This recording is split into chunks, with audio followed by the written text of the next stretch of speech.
Microphone check. Here we go. Good deal. All right.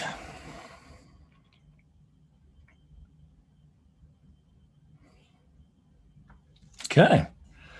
I think that means that ready to rock. Athletes, viewers, listeners, welcome to One on One with Coach Blu. In fact, maybe I'll do that again. Athletes, viewers, listeners, welcome to One on One with Coach Blu, our weekly call-in show where we help people with mental health and addiction issues. Coach Blu Robinson at your service. I am a licensed mental health counselor and a substance use disorder counselor. And kind of running the show alone today. Our cohort and athletic director Marissa will be joining us shortly. She's been doing some swim lessons and getting the kids out there for the summertime break, and hopefully we'll see her soon.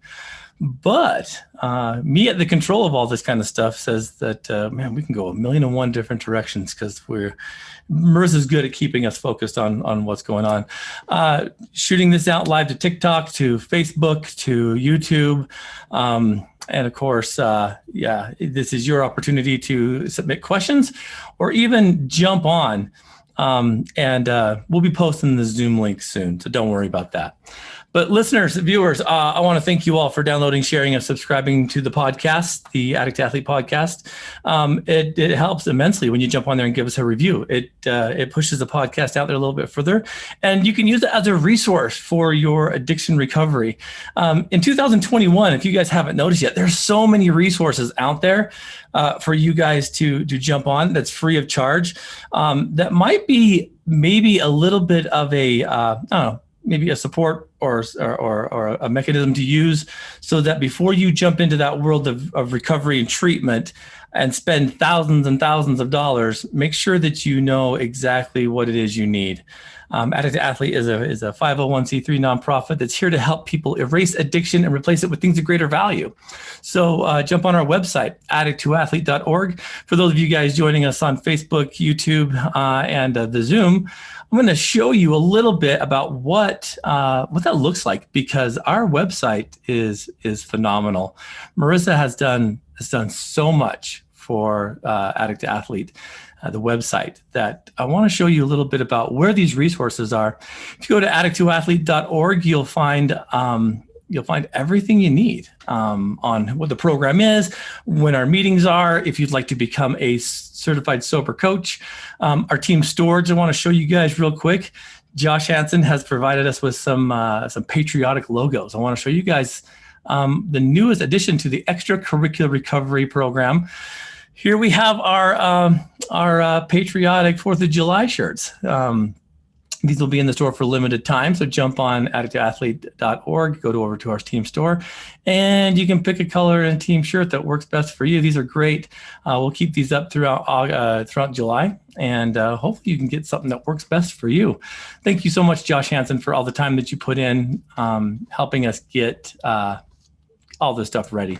So athletes, we're moving into the summertime, which means Addict Athlete is super busy. And this weekend, we have several athletes participating in the Squaw Peak 50. It's an ultra marathon put on every year by John Bozong. And John, who is a friend of the team, just ran his 500th marathon last weekend. This man runs one marathon every month and has done so for a millennia, it seems. And congratulations, John, for seriously 500 marathons. John's a muggle, which means that he doesn't have an addiction to substance use like we do. But John's taken the team under his wing, and because of such, we've been able to help train these people who society once called addicts and turned them into athletes. And most of the people that join Team Addict Athlete, they don't believe that they have what it takes to become an athlete. Most of them jumped on the team and they're like, I hate running. And it makes a lot of sense, because running is a lot like recovery. It's hard, it's uncomfortable. There's so many things that could go wrong in the middle, but once you're done, you feel amazing. And then you can turn around and have that experience be rebroadcast in a way of repeating that and then helping others along the way. So it's a lot like recovery. That's why Addict Athlete's philosophy of erasing and replacing goes well beyond just health, wellness, and athletics. It goes into service, It goes into public speaking. It goes into stepping out of the shadows of anonymity and kind of like showing like the community at large that you are not just throwaway people. And I think sometimes we get feeling like we're throwaway people because that's what society's kind of typecast us into. But there's nothing more powerful than someone that's overcome addiction and then can help coach and bring up the next generation. So Team Addict's philosophy of challenging yourself and moving from addict to athlete to father to son to scholar to artist to employer to employee. I mean, it's a stepping stone. So yeah, jump on our website, learn a little bit more about what Team Addict Athlete does. And I'm looking forward to this weekend cheering on several athletes who are taking on the Squaw Peak 50 Ultra Marathon this weekend, and more to come. Our annual 5K, our recovery run for September and recovery month, is open for registration. And so you can jump on there. And this year we'll be doing it as we have always. It's a proxy run, which means that you'll run proxy for and in behalf of someone who may have lost their battle to addiction or maybe is currently struggling, to show a little bit of solidarity so that you guys can remember who they are. We have a spot on your bib number that you will write the name of the person you're running for. And it kind of is it's a very spiritual and very emotional experience where you putting the name of the person that may have lost their battle to addiction keeps it alive. It's showing them that you didn't forget who they were. And the proxy run is basically you stepping into those shoes to run because they can't. It's a very spiritual and very emotional thing too, because I feel like when you're out running and you're doing it with purpose and with reason, and as your mind starts to kind of articulate what's going on, you start to feel like the magnitude of what it is you're doing. And so the recovery and remembrance run for the Addict Athlete 5K, it's open for registration. It's a marathon, it's a 5K and 10K that will be happening in Utah, but we're also opening up to virtual. So doesn't matter where you are in the country or world for that matter, because we have folks that participate in England, even though we're here in little old Springville, Utah. We have chapters all over Utah, all over the country, and we're growing. And so it doesn't matter where you are. If you have someone that's lost their battle to addiction, please jump on, register, show the support. And I'd love to know who you're running for. Jumping on our social media pages to put in memory of who you're running is powerful for me, because it brings a name to the person that had a very real life that was taken too early. So jump on our website. Everything you need is on addicttoathlete.org. I want to personally thank all of you who have been I'm going to get emotional again, who have been stepping up and helping the Fitzgerald family. As many of you know, the Fitzgerald family, who we spoke about last week, had a significant loss by losing their last son to an overdose addiction, making that 3 sons that have succumbed to that issue. All 3 of their boys have passed away because of addiction and overdose and causes of that nature. So thank you for all you athletes all over who have been running those 3 miles for the Fitzgerald family, 1 mile for Dennis, 1 mile for Richie, and 1 mile for Kevin. It is humbling to see how much support this team gives each other. And I'm telling you, that's why I wanted to extend this out, is so that the parents of these 3 boys whose lives were tragically lost over the last 10 years can see that they don't have to grieve alone, that there's a team behind you that can help, maybe not even lighten the burden, but carry some of the emotional weight along with you. So thank you all for who have put in the miles, who have posted and shown the family that love and support. It's been overwhelming, and I know that the family deeply appreciates that. So as always, you can jump on here, ask questions live, and or we'll take them that have previously been submitted. There's a big question that we're going to lead off on One-on-One with Coach Blu, and it has to do specifically with an individual who has just come out of an addictive relationship. And it has to do with something that's becoming very, I guess, I don't know, there's a lot of people talking about this attribute in relationships. And the question is, I'll read it. Coach Blu, thanks for all that you do. My question is about a recent relationship that I have departed from, specifically because even though the addiction and the substance use had ended, I still felt like there was so much in our history that I couldn't look past, even more so that I felt like I was being gaslit throughout the entirety. Can you help me understand if what I'm feeling is emotionally based or if I was truly being gaslit? Maybe I don't understand what it truly is.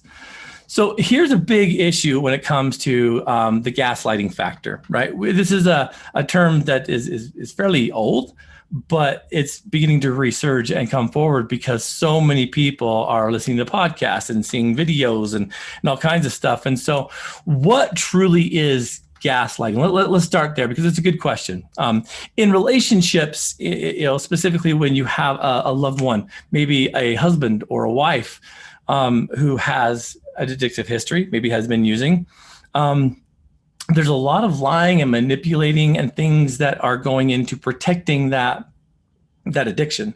They don't want to let it go because it's a method of coping. It sometimes is that filler for the void that they've experienced for some kind of trauma in the past. And so having someone come out of the gate and say, well, I'm just going to, stop doing that. It's going to be hard. They're going to protect it. But gaslighting takes a different form. So gaslighting is a form of psychological abuse where a person or a group or someone kind of brings up questions about your sanity, specifically about your perception of your reality, of memories. And people who experience gaslighting, they often feel confused, anxious, unable to trust themselves. And I can think of nothing worse than like a relationship by which you're constantly questioning yourself in it because you are being convinced by someone else that you're wrong.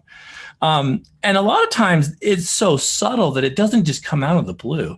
It's this prolonged experience where, it's years in the making.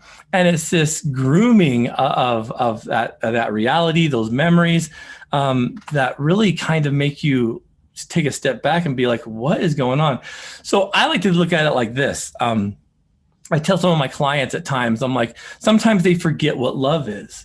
Because over the years, they've been gaslit and convinced that love is abuse and suppression and like untrustworthiness, all these things. And so I'm like, it's like you one day carrying around a bottle of water and you're drinking the water, and then someone comes up and says, "Hey, give me a drink of that. Give me a drink of that Coke." And you're like, it's not Coca-Cola, it's water. And they're like, no, it's not.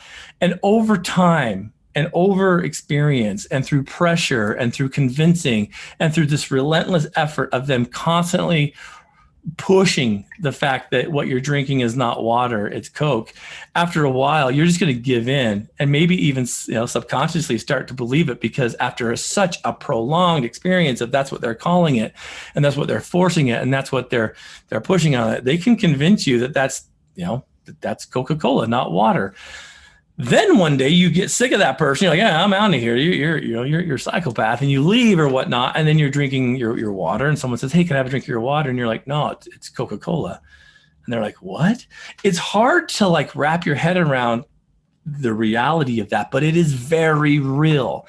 We can be convinced of a lot of things over time through pressure, through trauma. And so gaslighting makes you feel that way. So the term really got popular in I think the late 30s, early 40s. And there was a movie called Gaslight. And it was about a husband who manipulated his wife into thinking she had a mental illness. And the whole thing is just horrible. It's a very intense movie. And that's where the term kind of originated from.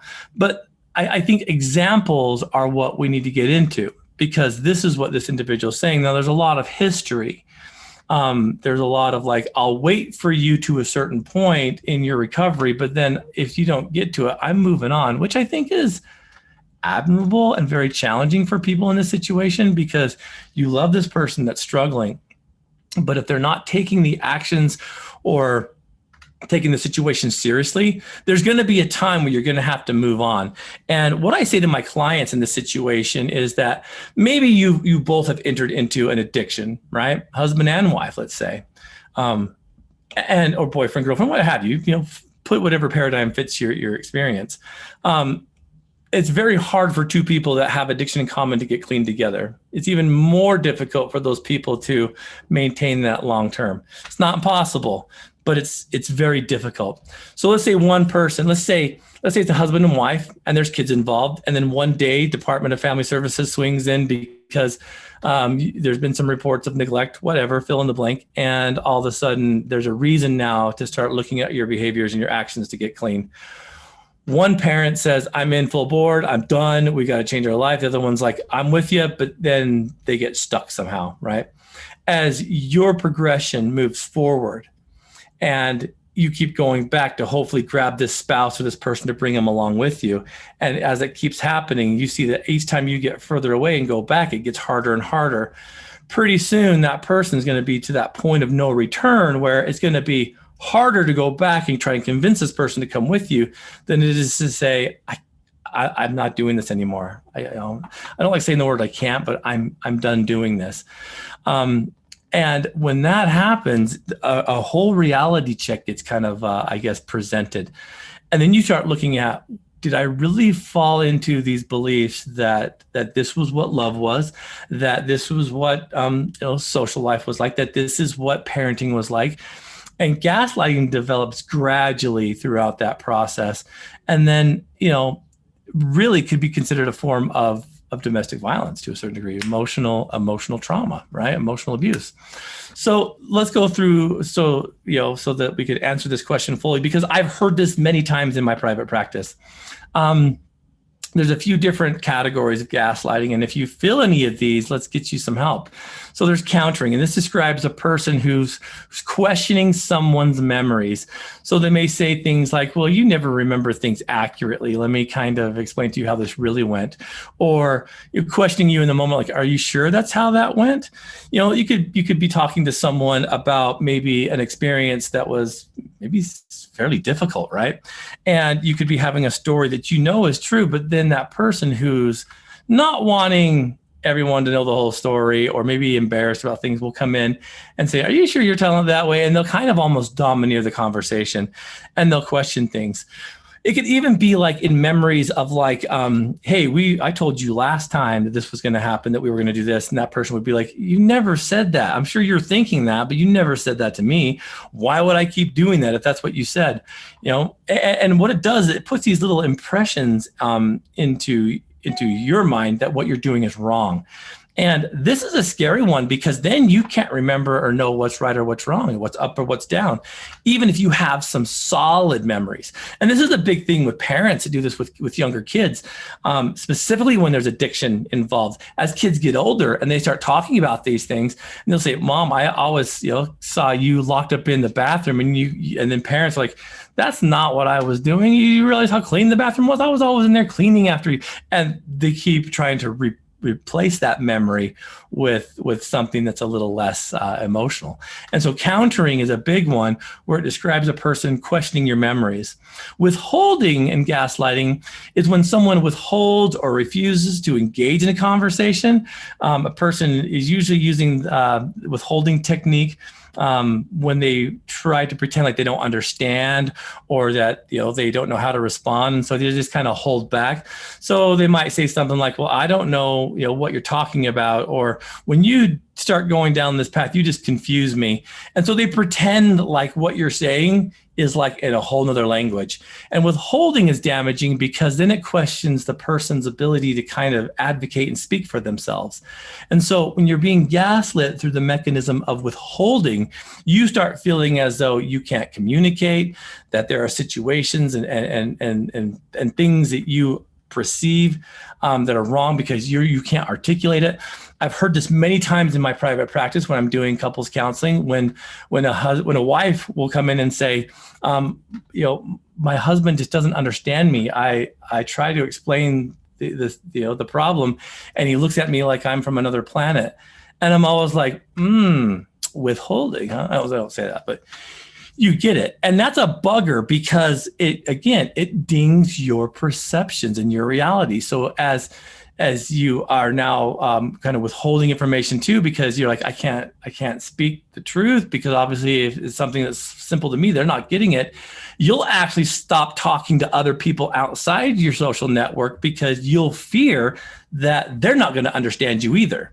And so this was a bugger because this is when people make individuals very emotionally weak because they challenge their mental fortitude. So trivializing is another mechanism and concept of gaslighting. And this occurs when a person belittles or disregards another person's feelings.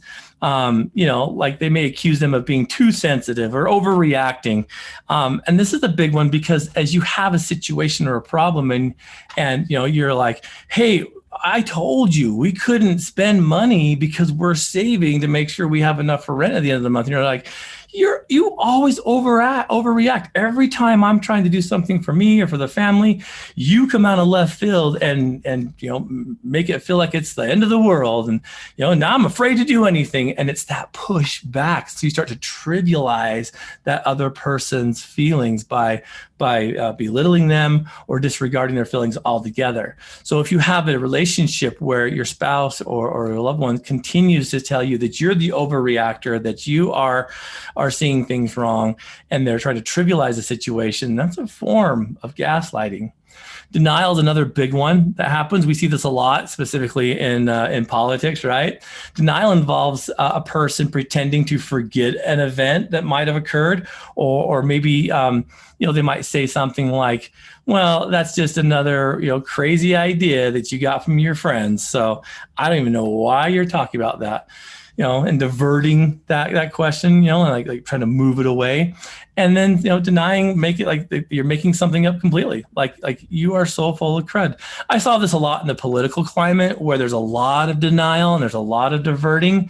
And it hurts people because there are people that will flow with it and there are people that will question it. And the people that question it are the ones that typically get hit the hardest. And I've watched this a lot, specifically in our political climate where you could be holding, you could be holding a water bottle and they're like, what kind of water do you drink? And you're like, this isn't water. In fact, these are sunglasses. And you're like, but I can see it's a water bottle. And I'll tell you, people, it happens so I guess vigorously, specifically in relationships where they feel like there's some control like mechanisms that might get released, that they double down on that. Diverting and having a sense of denial, huge in gaslighting. And then I guess we could talk about stereotyping, right? And stereotyping is kind of like it's a person using those techniques, those gaslighting techniques, and do it because of race, nationality, sexual orientation, religion, those kind of things. I see it with a lot of religious connotation. I see it with a lot of race and ethnicity. And we stereotype that like people, places, and things into these mechanisms by which if you have a different opinion or view, you will again be ridiculed and be put through the ringer. So those are a few of the examples of what it could look like, which kind of devastating, kind of hard. So when it's your partner, when it's your husband, when it's your wife, when it's someone that's very close to you, the abusive partner may accuse someone of being very irrational or crazy in order to isolate them and remove them from the people that can say, excuse me, how this interaction is going, not that great. And they do that to undermine or convince that person into a situation to make it easier to control them. And so guys, you have to step up the realization that controlling your spouse, your partner, and I say this because guys are a big culprit with this. It happens with women, but guys are typically these insecure people who want their cake and eat it too and don't want to lose what they have.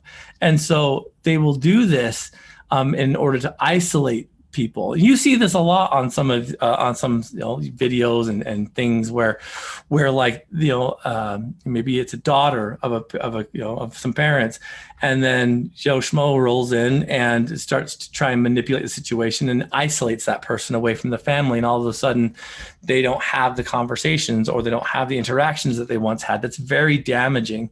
So they might continuously tell that person that they are forgetful, that what they believe isn't true, and it has profound results because that person begins to lose their identity and only be able to be validated by that one person. So here's what I say a lot, and I know it's very controversial at times. As a therapist and as a father and as a husband, I tell my own children, my own clients, and the people I work with that it's a privilege to have a relationship with you. It's not a right. And I don't care if it's your children. I don't care if it's your spouse. I don't care who it is. It is a privilege to have relationships with said people. And the minute we start taking advantage of that and pretend like it's our right, well, we start kind of living a little bit grandiose and we get humbled real fast. Because when people start saying, I have a right to you, that's a problem, especially in a relationship, in a marriage. It can't be like that, because although that person may be married to you, they are still their own person. And when you pretend and isolate them away from their children, from their family, and it is becoming property, we have a huge problem. And so, the individual who asked this question, who said wants to know more about gaslighting, I think was in that situation from the little bit that I know of her. And so when it becomes a parent-child relationship in gaslighting, the parents or the abusers, the caretakers, they may use gaslighting in methods of shame to control their children. So they may accuse them of being too sensitive for their feelings, or they may push some memories that didn't quite happen, or some experiences that they kind of either build up or take away from. And it typically happens when they're younger. And this happens when there's a lot of enmeshment going on, where, my kids can't have a life without me. And it's hard. Being a parent is hard because there's a lot of things that you want to try and control, but that doesn't work. But when you shame or belittle them, even into adults, this is where you start seeing some of that push away. And that's where you start seeing some of the behaviors come out. And then, of course, parents get into positions where they start to power struggle. And I hope no teenagers are listening, but parents, you have to understand, when you get into a power struggle with your kid, specifically if there's been shaming or gaslighting and through attempts to control with your children, I can guarantee you that what's going to happen is you're going to lose that control, and they're going to be very upset with you through behaviors. Does that make sense? So through behaviors, through experiences, and that's just going to increase. And so it's a hard one. Medical gaslighting happens a lot too. We see this in addiction, right? It could be when a person starts to trivialize another person's medical conditions, substance abuse. We see it a lot. Racial gaslighting, political gaslighting. I mean, 2020 election season saw a ton of political gaslighting, and it's had huge effects. Whatever side you're on, I don't really care, but it's had huge effects on both sides, because the trustworthiness of the whole thing just doesn't work. So signs, right? How do you know if you're being gaslit? And I think this is where the question comes in. You know if you're being gaslit if you continually feel confused and you're constantly second guessing yourself. This is the number one thing. If you walk into a situation, you're always leaving more unaware and more kind of despondent than you were when you went into it. That's a huge clue. So if you're feeling confused, if you keep second guessing yourself, strike number one. You might find it difficult to make easy decisions, simple decisions, even if that person isn't around, because that's when they've won. This is when you won't go to the police, or you won't go to get help, because you've been so convinced that if you do, all hell will break loose and calamity will strike, that you can't make decisions on even the simplest of decisions. Frequently questioning if you're too sensitive, right? Apologizing for yourself a lot, I'm sorry to ask, or I'm sorry for this, and especially apologizing to the abusive person. Holy cow! And then then defending the abusive person's behavior. And this may not be so clear at the beginning, But when people who are around you start to notice things, and this is hard with people because there's still that degree of what love was with this person. And so when other people on the outside start coming in and they can see it clearer than you can because they didn't live with it day to day, when they start coming in and pointing out some flaws and you start defending the abusive person's behavior, it takes a lot of interpersonal discovery to be able to identify that. Because again, it may look as though, well, you're just jealous, or why don't you want me to be happy? And so families, when you see this going on, you've got to be super cautious on how you approach it, because just rolling in there and being like, hey, that relationship you're in is super toxic, it could actually have the opposite, where they go closer to them, because remember, they've been convinced that that's the only love that's out there. So you've got to be super calculated with your emotional responses, meaning like, don't just go in there with your emotional guns a-blazing. We see people that are experiencing gaslighting situations lie to family and friends to avoid having to make excuses. Okay, and this is a big one too. Why they don't attend certain things, or why they always alone. Those kind of things. People that have gaslighting relationships, they often feel helpless and hopeless and worthless and incompetent. And these are all feelings that you've been led to and been convinced of because of the consistency of the work that's provided. And it makes me always kind of take a step back and think, who in their right mind would put in that much work to convince somebody that they are less than, that they are nobodies, and that the person that's abusing them is the only person that can help them? Man, there's a special place in the furnace down below for those people, I'll tell you. So it obviously causes anxiety and depression, and it can be super, super traumatic. And, again, it's hard. A lot of times these also end up in not just emotionally abusive relationships, but physically abusive relationships, which is hard. So how do you respond to it? This is kind of what she's saying, right? Keeping some journals, keeping some stuff that's, for you, call it a secret journal, what have you. Talk to family members, to trusted family members and friends, the ones that aren't trying to push you out, but to show you the light. That's a hard one. Taking pictures, doing some fact checking, right? In fact, I was gaslit as a kid so much, and I learned from the best that I didn't even realize I was doing it in my own relationships for many years. I learned from the best. When my mom said that the sky is blue, you might want to walk out there and check to make sure, because she was good. And she was good about playing the victim, which made all of us feel very, very despondent and sad when we had to make our own decisions, because what will mom think, and will we be able to do this? And I don't even know if she did it on purpose as much as she did it by default, just by the simple way that she was raised. But talking to some trusted people in my life, friends that actually became my wife, was a big one, because when I started realizing that, wait a minute, maybe this isn't the way it's done, it was hard. And then seeing the sickness of it, keeping voice memos, documenting things, those kind of stuff. It's hard, but if you're asking this question now, it means you're realizing some stuff. Now, here's the situation too, is it can be scary to look at and identify these relationships, because we're afraid of the perceived power that the person's put over us. Remember, you've been in a situation by which you've been told that you're alone, that you're dumb, that your feelings don't matter, and that they're the only person that can give you that validation. And so it's going to be very hard for you to take a step out of that thinking that you're going to be absolutely all alone. That's never the case. The perceived power that this person has over you is perceived. So, it's a huge issue, people. And it happens sometimes. And again, sometimes it's very calculated.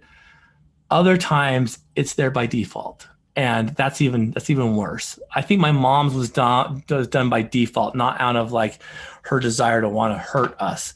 But it was this learned helplessness that turned into this, nobody can get out of this pot. And if you try, like the crabs, I'm going to pull you back down, right? So if you feel like you've had this, and when you've been hurt or manipulated or lied to, be cautious labeling it gaslighting, because that comes with a whole different set of circumstances. Working in trauma and being certified in EMDR, I've worked with people that have had these situations, and it can be overcome. but it takes a tremendous amount of courage. So yeah, that is a deep dive on gaslighting. And it's something that I've heard in my practice several times over the last couple of weeks. And then with this question today, I thought maybe if I hear this on repeat, we might want to take a deep dive into it. Marissa has joined us, so welcome. Marissa, let me turn on your mic so that you have a little bit of a voice there. Can you hear me now? We're getting there. Try now. It has to think. It does. It's got hear me now? Yep, you're live and direct. All right. Happy to be here. Just out of the pool, teaching lessons for hours, losing my voice. I like your pool robe there too. We caught a glimpse of that too. I thought everybody's gonna think she's doing something. I'm freezing. Risque. I'm freezing because I'm still wet. It's hot outside. Well, and the house is Our all air conditioner works air conditioned, so I'm freezing. Anywho, welcome back. It's good to have you here. Thank you. You said we got someone online. Yeah. So Donnell has a question to go along with this gaslighting, so I'm going to move her over. People of TikTok, I'm going to repeat Donnell's question because you won't be able to hear her, but I will. So, okay. Yeah. We'll go there. We're doing a deep dive on gaslighting. I think you've probably heard. Yeah, I saw that. Yeah, good question today. Donnell, welcome to One-on-One with Coach Blu. What question do you have for us? Okay, so I can't believe, because I haven't been attending these regularly, and for some reason today I picked up my phone at like 12:20 and I saw it reminded me that you were on today. Gosh, this topic is so incredibly pertinent to my life. The topic right of now, gaslighting, yeah. With family members, because I have struggled with this for my daughter's whole life, but our adult lives, but recent, just since I've been in recovery, even more so. Yeah. So Jessica is my daughter. You guys know that, and I know you guys are familiar with the situation, most of it anyway. Marissa especially, because I kind of go to her, when I have struggles with this. But right, the issues, like I totally get what you're saying about how to handle the situation, and like when you tell me it's a privilege, not a right, and that I have to teach her how to treat me, and sometimes you just have to cut those relationships off because they're so toxic. But the problem is she's my daughter, and I'm not willing to cut my daughter out of my life. And so it's so hard for me to handle these situations, and really recently, because she got engaged, she's getting married. That's right. And this whole, like, I've gone from being an excited mother of the bride to like, I can't wait till this whole thing is just over, because it's just been such a nightmare for me, because it's like I can't do anything right. And she just has this,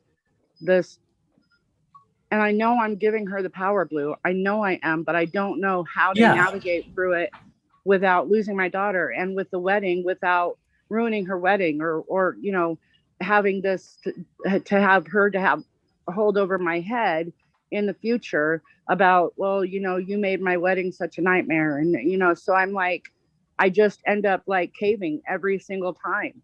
Yeah. And I know a lot of it is guilt, because, I think that with a parent to a child, when the child is the perpetrator, it's a whole different ballgame, right? Because you're the parent, and you have all of these other sort of feelings and emotions involved. Like, I'm the one that raised her, so I treated her, I taught her to be this way, or, guilt for the things that I've done for as I raised her, or like my addiction, guilt in my addictions, and all of these other emotions that kind of, factor into play when it's such an important relationship in my life.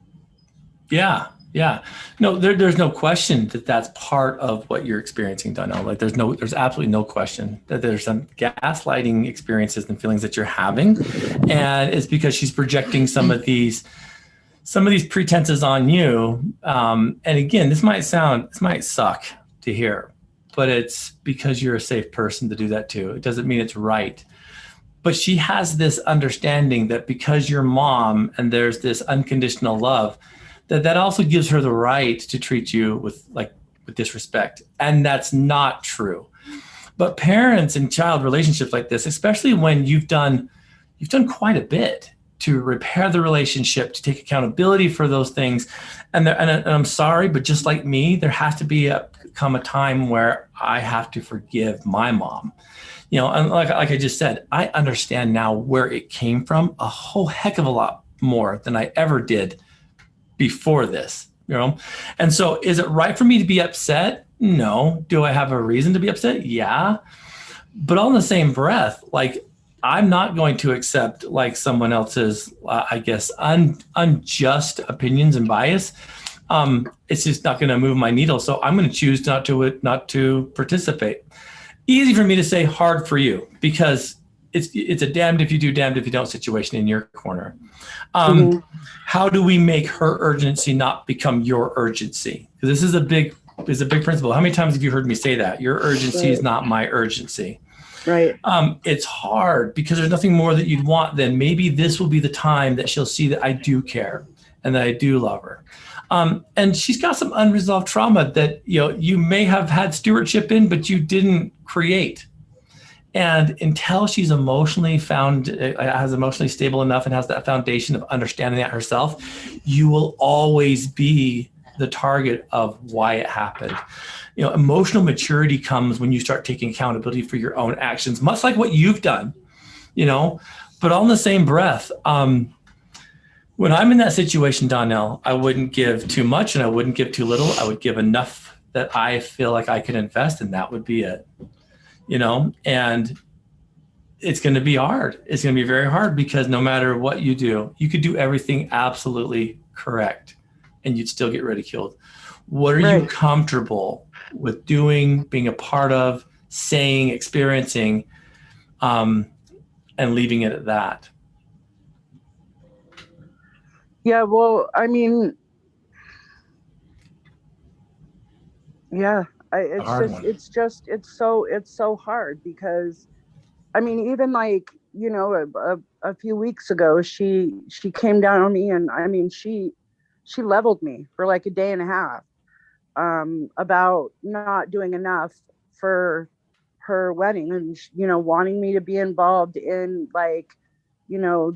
every little detail, down to helping her pick out her save the dates and and all of that. She scheduled a second dress fitting just so that I could go with her because I wasn't able to be with her for her dress fitting. She scheduled a second one, and we made a trip all the way to Reno so that I could go to her dress fitting. And I thought that was really cool.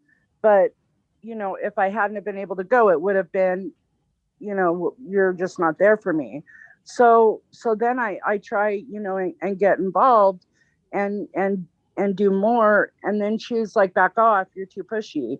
And so the other day she had her cake testing. She called me and she goes, well, we got the cake down and we just came from the tasting. And I'm like, okay, so how come I didn't even know about the tasting?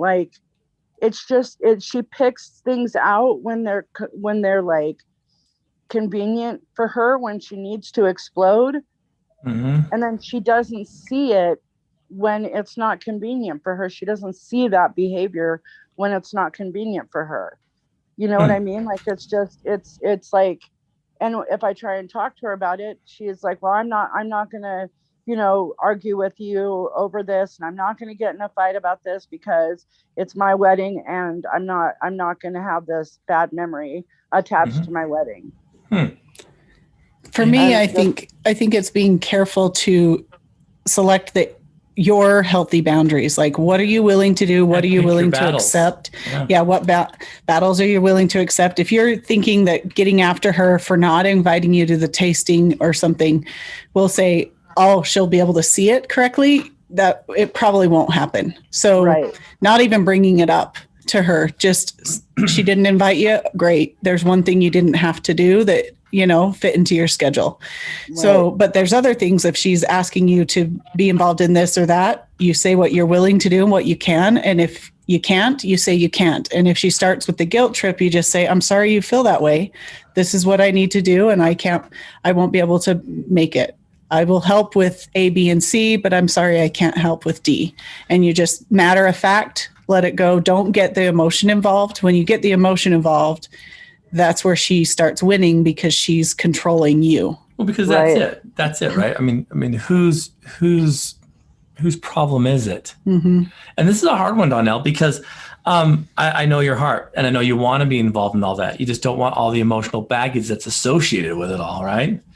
And so it's she just will come up with, if I do go and I make a mention about something, she like gets angry. Like she's angry at me for, it's just constant anger. It's constantly having mixed messages all the time. And I can't get like her to see. And I feel like until I can get her to see that the behavior is unhealthy. And I'm not saying that I'm perfect in the relationship by any stretch, because you're right. Like I probably should have let that go. I should have probably not said anything at all. So, I mean, there's definitely some guilt on both sides, or some responsibility on both sides with it. But yeah, like if I just completely emotionally detach, then she, it's like she'll always find that way to kind of pull me in, and then I feel guilty. And then she knows once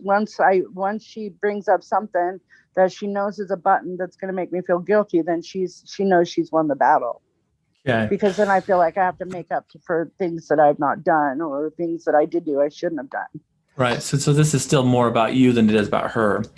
And there's been times, even me, and by no means am I a perfect parent. I got a decent relationship with my kids, yeah. But there's been times when I've made my point with my own kids, even with Marissa, and I thought, there's one more thing I want to say. And I'll question myself, don't say it. But then I'll do it anyway. And I'm like, you moron. And it has the intended harm. It has the intended message. But then I'm like, that was stupid. How are you gonna reel that in? And so I've really had to work on myself on saying, you're thinking that and you want to put it out there, but what is it going to do? Would you rather feel validated and right, or would you rather have a relationship? And right. I've had to really question that a few times. You know what? I need the relationship. And so, Marissa used to always kind of make fun of me about this too, where I would, meet with people or even her own family, and they would be talking about a subject that I'm very learned in. And she's like, why don't you jump in there and put your 2 cents in? And I'm like, because they feel good when they think they're teaching me something. And I don't need to say, well, actually, how it's done is, and it's helped me leave people better than when I found them. In fact, I had this funny thing happen on TikTok where I made this really cocky comment because I was like, this is a stupid thing. Why would you even post this? And the person got pissed and they're making fun of me. And I'm like, okay, well, I deserve that, And yeah. I'm kind of like, all right, I got to be careful with what I say, because sometimes I think things and I'm like, you don't need to be saying it out loud. So would you rather, don't get me wrong, the way she treats you, it's not appropriate.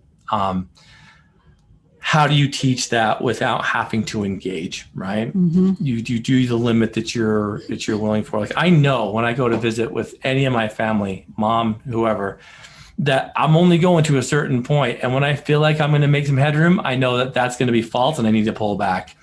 And I'm okay with that. I'm, like I said, the relationship boxes, I know that all I'm going to get are the bells and the whistles and the good show. I'm not getting anything in return. Therefore, I know not to expect it. And that's hard. It's still not easy. And maybe that's the direction that you take for a little while is sounds dumb, but be the bigger person. Just know that that's her way of being. And you can do a lot to teach her how to treat you. But in these high, intense emotional experiences she's about ready to have, she's going to be on reaction times 10. And so you can feel there's no way that this is going to be the teaching time for anything. Now's anyway. So it's just take what you can, leave the rest, be calm and patient. And she's got a lot of work to do. And marriage will be hard for her if that's the case, because she'll have to do some work. Yeah. Yeah. It's Yeah. heartbreaking though, because I know the mom you want to be, and I know the relationship you'd like to have. And I know that this is what every parent looks at, right? It's a hard one. Yeah. It's a real hard one. Did we lose you? No, I'm still here. Gotcha. But it helps a lot, and I feel like I just need to be reminded of it, because I remember having this conversation with you guys before, and I just kind of forget, that Yeah, we all do. I kind of get stuck in the emotion of it, and and then it just goes wrong. Anytime I involve my emotions in a decision like that, it's typically the wrong one. So yeah, remember the difference between thinking and feeling. You've got to kind of separate the two. It's hard, but you get used to doing that. Plus, you've had a ton of therapy. You've had a ton of treatment. Yeah, way more advanced. You're way more advanced than she is, and so you've also got to take that into consideration too. Yeah. Glad you called, though. I really am glad you called. Thank you. You're welcome. So pretty powerful stuff. It's hard. But when you're in a situation, even though it's family, sometimes you feel like you have to engage, but you don't have to. Yeah. And you've got to still set those boundaries of what I can handle and what I can't, and try to keep your emotion out of it. Yep. I mean, if it is somebody that's really gaslighting for that control, that's their whole game, is to try to get your emotions in their hands. Yep. So, whatever you can do to not do that, you staying in control of yourself and your emotions is going to be the best thing overall. It is. It's going to be the best thing. It's going to be the most difficult thing too, because we all want to be validated and we want to feel right. Yeah. Even if we think we're wrong. So I think we need to do better in our society, separating feelings from thoughts. It's I see it more and more every day, where the cancel culture revolves around a feeling. Yeah. I feel like you violated, my rights or my opinions. And it's like, no, that's a thought. Yeah. Right. And so we're going to be headed for some turbulent waters. Yeah. Everyone wants to feel, because then no one can argue with them. You can't debate it. I think it's kind of a funny thing. I mean, it's, how do I tell you that you're feeling something wrong? That's a gaslighting stuff. Yeah. Right. Nonetheless, we have a question here online from Dawn. She said she just was able to move back from Tennessee to Colorado, which is really good. But right before I left, I lost both of my pit bulls I had rescued. Oh my goodness. It was a very traumatic event. My heart is so broken. It has led me down a very sad path. How do I work through this? I should be happy, and I'm not so much. There's so much loss. I feel broken. Yeah. Yeah. See, that's the thing too, is which side is the grass really greener? Right. I mean, there's bittersweet things to all this. It's people that don't understand the power of the relationship when it comes even to animals is, it's a very, very powerful. It's as much as a relationship as it is with another human being. Yeah. So these losses need to be grieved as if they were human too. Yeah. Right. In fact, sometimes it's almost easier to grieve a human than it is an animal, because you kind of know where you stand with that person. Yeah. Does that make sense? Oh, for sure. And so, it's hard. This is going to be hard. And Don, you're going to have to go through the grieving process yet again. But I also like to kind of reassess the fact that there is room in your heart for more. And the only reason it hurts is because there was love there. Yeah. If there was no love there and it didn't hurt, we'd be probably having a very different conversation. So your capacity to be able to love and to feel are so vitally important that most people think like, I don't ever want to go through that hurt again. So I'm done. No, there's so much more experience. There's so many more opportunities. There's so many more people and animals and situations to fall in love with again. If we stay too stuck on the traumatic experiences of the loss, And even calling it a loss Yeah. is hard, because like when people pass away, we say, "Oh, I'm sorry for your loss." That's kind of messed up, because they're not lost, right? Yeah. We know where they Yeah, are. for sure. But it's the same principle, the same concept. I think the grieving process has to happen, but don't you dare shut off your heart and your capacity to love more, because you signed up for this existence, this life, and you knew when they were handing out hearts, you decided to pick the bigger one, which means the fractures are going to be that much more deep. There's going to be more places for it to crack, but that means you're going to have more capacity to hold love. And I think sometimes we forget about that law of opposites, right? Yeah. The reason that you feel such intense love is because on the other side, you feel such intense loss when that love is gone. So if you want the good and you want the connection, you have to be okay and ready and willing to have the pain of the loss. Yeah. And to me, when I look at it that way, no matter how painful it is, it's worth it. So yeah, you think about it's that. recognizing it's just the opposite, Isn't that interesting though too, that we get in a situation where we try to avoid love, we try to avoid investment because you don't want that. We're afraid of the loss. Painful. Yeah. I look at these dogs that we have and I'm like, these goobers, they're getting old, and I'm like, I won't tell you yet, but Hero got like half of a loaf of bread today, and I'm like, I couldn't even get mad, because I'm like, kids, put your stuff away, right? Yeah. But I look at her and I'm like, you're going to eat yourself into the grave, dog. Yeah. And I'm like, maybe you deserve it. But then I think, man, and I lay down and pet with her, wrestle her a little bit, and I'm like, I'm going to miss her. Yoda, our pooch Yoda, still miss that guy. Yeah. Can't even remember him that well, but I still like miss. Yeah, he was the sweetest. That dog. personality of a dog. So we have to understand that with that those good times are going to come some hard times, and those hard times make the good times better, and vice versa. Mm-hmm. So you've had significant loss, and you've had significant, like I guess, transitioning going on. So you have capacity to open up. In fact, I would do it sooner than later. I think when we start getting stuck and we prolong that next, dose of love and being able to be loved and offer love, the longer we wait for that, the harder it becomes. So I would say get back to the things that you love.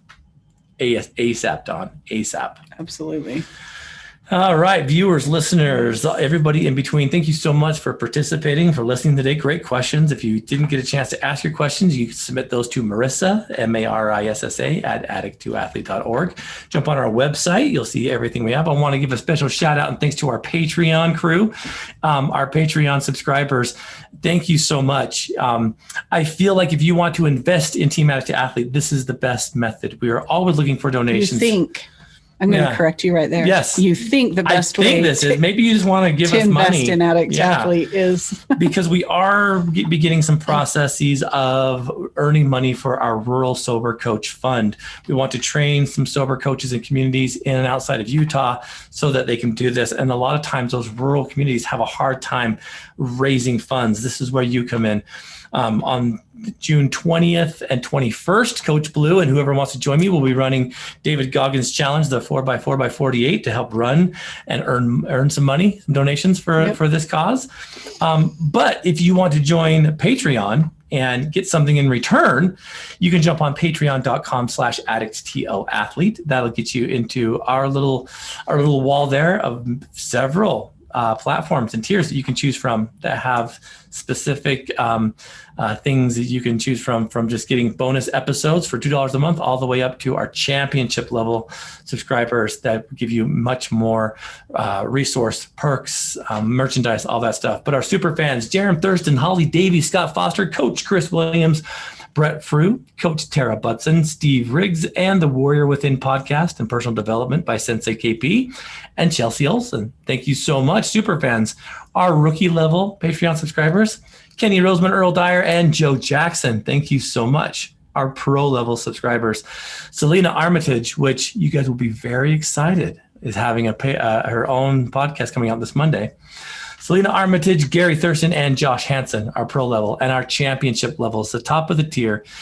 Thank you so much, Shad and Freya Robinson and the Robinson family, Ron and Dee Loesch, and Tracy Whitby. Thank you all so much. Remember, patreon.com/addictathlete will get you into that position by which bonus content, merchandise, and all kinds of perks are a way to give you some thanks for helping us move this podcast forward. Thank you, Radio Ronin and the Radio Ronin Network, for all you do for Team Addict to Athlete. And athletes, until next time, go turn that mess into a very powerful